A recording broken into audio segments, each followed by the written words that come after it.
Inno-Omnian uutisia. Verkkoviestinnän pääuutisissa tänään Open House Newsletter, innoomnia.fi ja sosiaalinen media. Joo, oikeastaan tää nyt vähän repes. Ei pitänyt kuin pistää pikkuinen infomeili tai sanoa pari sanaa joryssä vaikkapa ensi tai seuraavalla viikolla. Mutta tässä ollaan.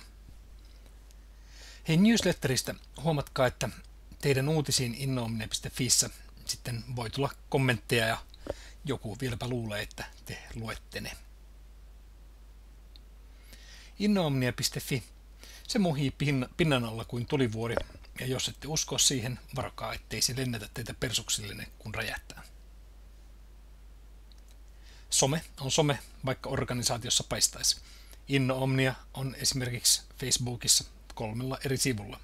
Tsekkaa ne ja fanita. Tässä kaikki tältä illalta. Hyvää yötä.